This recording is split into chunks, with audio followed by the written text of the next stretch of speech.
pontos aí de produção de açúcar, né, na região ali das Antilhas, a região do Caribe, Porto Rico, da Jamaica, da República Dominicana. A partir de 1630 começou a ser feita também pelos holandeses, né? Então esta concorrência dos holandeses com os portugueses pela produção do açúcar, né, para poder vender aí o açúcar para a Inglaterra, para a França, aí, em larga escala, começou a acirrar, né, a dar esta rivalidade entre portugueses e holandeses, né? Em 1760, 50% dos valores de exportações aqui do Brasil vinham do açúcar. Então perceba que desde ali de 1530, quando o açúcar começa a ser implantado no Brasil, ali 230 anos depois, em 1760, 50% da riqueza de tudo que nós vendíamos do Brasil para fora vinha da produção do açúcar. Então perceba que o açúcar ele era muito importante, né? Então regiões aqui como Bahia, Pernambuco, Rio de Janeiro e São Paulo menor, mas também foram importantes na produção do açúcar, né? Então é claro que nem só de açúcar eles viviam, eles também plantavam outros produtos, porque eram importantes, né, para que tanto os escravos quanto para os outros trabalhadores livres pudessem se alimentar. Lembrando que uma região de engenho é uma região rural, né? Então você está distante muitas vezes da cidade, não dá para você ir lá no mercado comprar alguma coisa. Então por isso que eles faziam uma diversificação das plantações, plantavam feijão, plantavam milho, plantavam outros produtos, criavam também o gado, né? Extraíam madeira, plantavam fumo para poder ter mais produtos, né? Não só para se alimentarem, mas para ter outras possibilidades também de negócio, né? De comércio, né? Então, aí nós vamos ter essa economia do açúcar que nós falamos, aí aparece, né, os grandes canaviais, aqui embaixo um escravo pegando os feixes de cana-de-açúcar, colocando no lombo, né, nas costas, para poder, muitas vezes, ou colocar ali, né, nas carroças que eram feitas dos carros de boi, ou para colocar nas moendas, né? Então, é claro que aqui, por que a cana-de-açúcar teve início essa produção no Brasil? Primeiro, porque tinha disponibilidade de terras, né? Bahia, Pernambuco, o Brasil como um todo, era uma extensa região do litoral que estavam ali com terras virgens prontas para serem exploradas, né? O produto era caro no mercado consumidor da Europa, então valia a pena plantar cana-de-açúcar para vender lá fora, né? Você não vai plantar, não vai vender uma coisa que não tem valor. Então, na época, o açúcar era caro, então, portanto, valia a pena aí, né, produzir, plantar aí, produzir a cana-de-açúcar. O clima e o solo eram favoráveis, né? Já volto a dizer, nosso país é um país tropical, favorecia a plantação aí da cana-de-açúcar, né? Então, esse sistema que nós falamos aqui, que havia a plantação de cana-de-açúcar, dos engenhos do Brasil, a gente chama de sistema de plantation, né? Que sistema de plantation é isso, né? É onde tem a disponibilidade de algumas características, né? Primeiro, o latifúndio. Então, latifúndio é uma grande propriedade rural, uma grande fazenda. Aí na imagem abaixo aparece o que era um engenho, né? Então, lá em cima nós temos um sobrado de 2 andares ali, era a casa grande. Mais acima nós temos, né, os escravos lá, ali ficava a senzala. Embaixo aqui um galpão onde nós vamos ter a moenda, ali nós vamos ter né, essa roda d'água girando, né, que triturava a cana-de-açúcar. Ali nós temos também os carros de boi, né, com os escravos fazendo, né, o transporte da lavoura de cana-de-açúcar para fazer aí o processamento dela na moenda. Então, para ter um sistema de plantation, tem que ter um latifúndio, que é uma grande propriedade rural, no caso o engenho, né, de uma grande fazenda. A mão de obra tem que ser escrava. Então, no caso aqui, a mão de obra era escrava, que era introduzida na produção de açúcar no Brasil. Monocultura. Mono vem de um. Então, a cultura, o ato de fazer a cultura, de produzir um único produto. E este produto era justamente a cana-de-açúcar. Professor, o senhor não falou que eles plantavam também outras coisas? Plantavam para a sua sobrevivência, mas para vender era apenas a cana-de-açúcar. E tem que ter a exportação, ou seja, aquele produto que eu vou produzir mas para que ele seja vendido em outros mercados, nesse caso na Europa, na Inglaterra, na Alemanha, e daí eu vou tirar somas de dinheiro, eu vou tirar o meu lucro, tá? Então, é claro que no início da colonização dessa economia açucareira, as principais regiões são as regiões de litoral, e chama a atenção para vocês aqui nesta imagem, onde tem o Brasil das capitanias hereditárias, e nós vamos ter, né, onde está essa região da Bahia de Todos os Santos e Pernambuco, nestas duas faixas de terra, nesta região conhecida como Zona da Mata, é que se desenvolveu, né, a produção de açúcar no Brasil, e lá no fundo, mais um exemplo ali de um engenho, ali de uma moenda, né, ali aqueles cilindros todos ali com uma grande engrenagem, é que de fato os escravos eles introduziam a cana de açúcar ali para ela ser triturada, gerando ali aquele caldo que vai dar origem ao açúcar.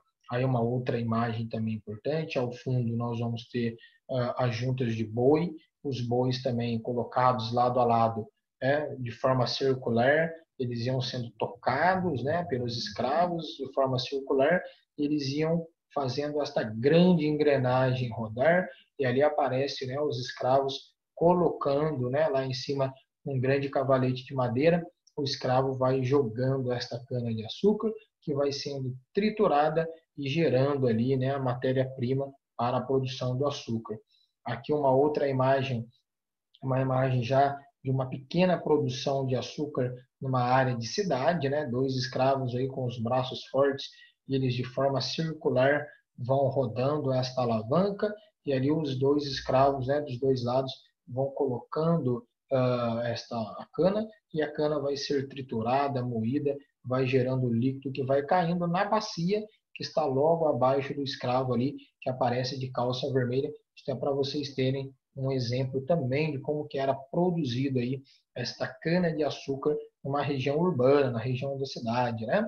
Então é claro que no início da colonização, o sistema de organização que Portugal vai utilizar é o das chamadas capitanias hereditárias, né? Então nós temos aí a figura de Dom João III, rei de Portugal. Ele vai dar início aí ao processo de capitanias hereditárias. As capitanias hereditárias tinham três principais objetivos. Quais eram esses? Defender a terra brasileira, a terra que pertencia a Portugal, o litoral, povoar, ou seja, dar cada vez mais aumentar a quantidade de habitantes nesta colônia, porque quanto mais pessoas estivessem aqui, mais produtos e mais produção, mais riquezas Portugal iria adquirir e produzir, ou seja, aqueles colonos portugueses que vieram para cá vieram com o objetivo de povoar e de produzir, de fazer desta terra, não deixar ela parada, mas gerar a quantidade necessária de riqueza, né? Afinal de contas, este era o objetivo.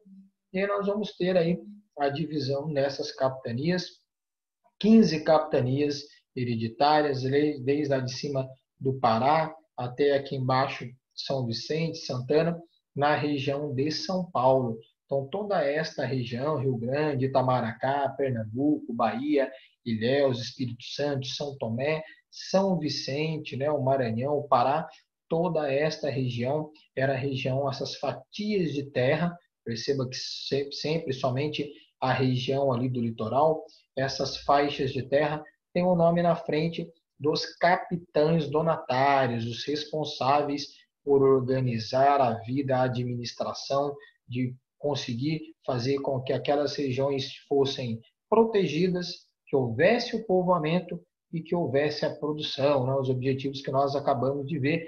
E nós temos Duarte Coelho, nós vamos ter ali Fernando Álvares de Andrade, Pero Vaz de Campos Tourinho, né? Então Martim Afonso de Souza. Então perceba que o Martim Afonso de Souza e o Duarte Coelho são nomes aí extremamente importantes ali, né? Nesse processo capitães donatários, nesse processo da introdução das capitanias hereditárias aqui no Brasil, né?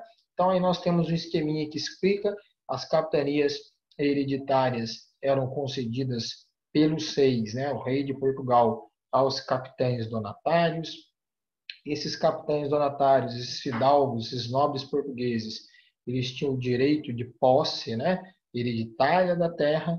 A eles, né, eles faziam as doações. Então, quais eram os direitos desses capitães donatários? Cobrar impostos, distribuir as áreas chamadas de sesmarias, né, que eram porções, grandes porções de terras que eram dadas àquelas pessoas ricas que vinham de Portugal, que tinham condições de produzir na terra, né?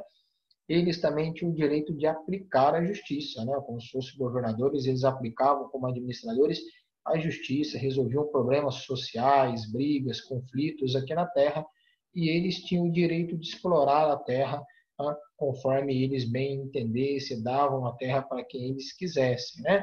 E quais eram os deveres que esses capitães donatários tinham para com o rei, né, de Portugal? Eles tinham que fazer povoar, fundar as vilas, abrir as estradas, né? Lembrando que as estradas antigamente eram para passagem de pessoas a pé, passagem de mulas, depois de carroças, né? Nós não tínhamos ainda os meios de transporte automotores, né? Que nós conhecemos hoje, carros, né? Automóveis, caminhões, então as pessoas passavam a pé ou passavam com mulas, a cavalo e depois também com carros de boi, né? Com carroças, né? Nós vamos ter várias estradas, essas estradas ficaram conhecidas no Brasil como estradas reais, né? Estradas que pertenciam ao rei, né? No caso, a Portugal. Eles tinham o objetivo de defender a terra de uma invasão de um povo, no caso de holandeses, de franceses, que tentassem invadir o Brasil, e também de sempre desenvolver a produção aí desta terra, né? Então, aí nós vamos ter as concessões das sesmarias, as fundações das vilas, né? A exploração das terras, a defesa aí da parte militar. Então, tudo isto era a responsabilidade dos capitães donatários, né? Então, aí no início da colonização, essas capitanias hereditárias. Professor, por que que essas capitanias hereditárias não deram certo? Por que que somente Pernambuco e Bahia conseguiram prosperar? Justamente por causa ali da cana-de-açúcar, foi, não foi? Então, quais os motivos, né? Por que que elas não prosperaram? Faltavam recursos por parte dos capitães donatários, né? O rei de Portugal, quando mandava eles virem para cá, não dava recurso financeiro para eles. Era eles que tinham que vir com suas riquezas e aplicar o seu dinheiro aqui. Então, era muito dispendioso, era caro realmente fazer a produção do açúcar no Brasil. Então, um dos motivos foi a falta de dinheiro, de recursos por parte desses capitães donatários. Uma outra dificuldade é a vastidão. O território brasileiro é muito grande ainda hoje e era naquela época, né? Muito pouca mudança ocorreu no território brasileiro desde a sua descoberta até agora. Poucos estados foram incorporados, né? Uma porção de terra muito grande. Por isso a gente fala que o nosso país é do tamanho de um continente. O Brasil é de proporções continentais, né? Se a gente pegar o nosso país perto de outros países aqui da América do Sul e da Europa, nós vamos ver que caberiam muitos países dentro do nosso país, né, dentro do Brasil. Então, era muito grande, era muito difícil a comunicação entre esses capitães donatários. Imagina que um capitão donatário quisesse de São Vicente, da Vila de São Vicente, aqui em São Paulo, conversar, mandar uma mensagem, falar com um capitão donatário da Bahia ou de Pernambuco, isso só poderia ser feito de navio, tinha um custo, demorava muito. Então, a grande dificuldade de comunicação e a grandiosidade do território atrapalhou aí, né, o desenvolvimento dessas capitanias hereditárias, né? Os obstáculos naturais, né? A dificuldade de explorar a mata fechada, o risco, né, dos indígenas, né, dos vários conflitos entre portugueses e os índios, a dificuldade de explorar o território, a falta de produtos no interior, né, porque era mata fechada, selvagem, os animais peçonhentos, as dificuldades, né, as barreiras naturais, tudo isso foram fatores que dificultaram o desenvolvimento aí das capitanias hereditárias. A indisciplina dos colonos. Essa é uma parte muito importante. Professor, como que foram escolhidos os primeiros portugueses que vieram para o Brasil? Então, muitas vezes os portugueses não queriam vir para o Brasil por causa, né, do risco, do perigo, né, do desconhecido, dos animais selvagens, da natureza que é exuberante, é muito bonita, mas era muito selvagem na época, e para cá vieram as piores pessoas de Portugal, né? Degredados, pessoas que foram expulsas em Portugal, pessoas que estavam presas, condenadas, correndo risco de morrer, né? Serem aplicadas a pena de morte, vagabundos, pessoas andarilhos, as piores pessoas que estavam em Portugal, que estavam já, né, tendo dificuldades econômicas para viver em Portugal, estavam onerando, estavam atrapalhando o desenvolvimento, estavam né, uma superpopulação, estavam ali excedentes, sobrando em Portugal. Portugal, né, o rei de Portugal forçosamente enviou essas pessoas, obrigando elas a irem para o Brasil. Essas pessoas, muitas delas não queriam vir, e aproveitavam, né, a vastidão do território. Elas eram indisciplinadas para poder fazer, produzir, construir suas casas, fazer as roças, plantar. Então, tudo isso foi muito custoso, e aí os colonos que para cá vieram não tinham aí este perfil de empreender de fato, eram pessoas da pior espécie, da pior qualidade que viviam em Portugal, né? E, claro, a hostilidade dos indígenas. Os indígenas não facilitaram para os portugueses, né? Dá a impressão na história que eles chegaram aqui, deram um monte de vidro, espelhos, roupas, algumas ferramentas para os índios e exploraram facilmente o território. Não é muito bem assim a história. Os indígenas, né, impuseram muitas dificuldades, sim, muitos conflitos armados, né? Os portugueses tinham medo de adentrar ao sertão, né? A parte mais selvagem do Brasil, e infelizmente daram ali, né, de topo com os indígenas. Então, os indígenas também aplicaram aí as suas dificuldades com relação ali à parte do desenvolvimento destas capitanias hereditárias, tá bom? Então, na próxima aula nós vamos aprender aí sobre os governos gerais, né? Uma vez que as capitanias hereditárias não deram certo, nós vamos falar aí sobre os chamados governos gerais aí, né? De Tomé de Souza, Duarte da Costa, Mendes Sá. Mas isso aí serão cenas para os próximos capítulos, tá? Um grande abraço, agradeço a você por ter assistido a videoaula, espero que tenha ajudado a você a compreender um pouco mais sobre a nossa história, tá? Qualquer dúvida, o professor Luiz Paulo está aqui, está à disposição. Não deixe, tá, de se inscrever no canal, dê um like aí, dê um joinha, e por que se inscrever no canal, né? Dá um cliquezinho ali no sininho, ative as notificações, porque aí toda vez que eu, professor Luiz Paulo, colocar uma nova videoaula, automaticamente você será avisado para você não perder aí a oportunidade de assistir novas aulas e de aumentar aí o seu conhecimento.